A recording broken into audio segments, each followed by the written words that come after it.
Every spring, my mom used to plant boxes of violets and propagate the geranium she's been growing for years in a small garden on our balcony in Tehran. I remember her telling me, when you move a plant from one place to another, you need to give it some time before it will grow new leaves.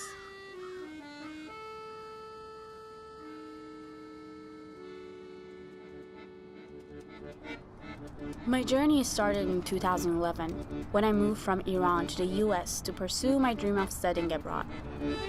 It was one of the worst times for Iran's international reputation. There was always something bad about Iran in the headlines. It seemed that where I grew up was the biggest mystery to a lot of people. Some were surprised that I knew how to drive and that I used to ride subway to work. That Tehran is a city of 10 million people who live in skyscrapers. It's not the best place to come from these days, is it? But I was a proud Iranian tigress.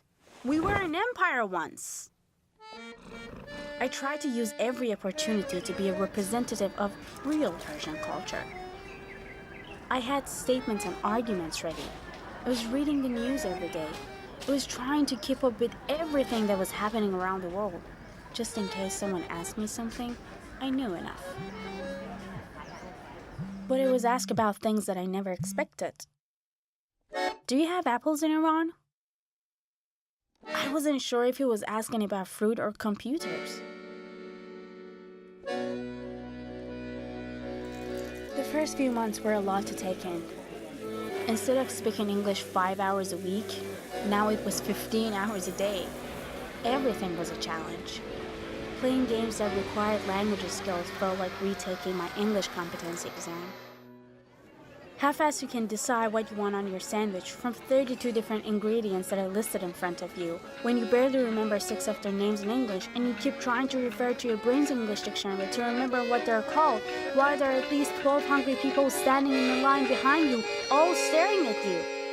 I could hear my funny accent. I knew I was making grammatical mistakes. My Middle Eastern features stood out in the blonde crowd. I avoided reading or writing Farsi in public after someone called it weird signs and symbols. What was going on? Was it all in my head?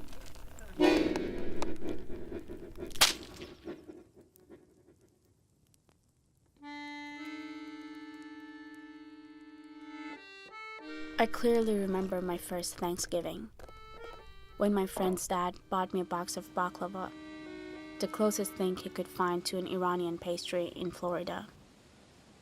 So the familiar taste would make me feel at home and less homesick.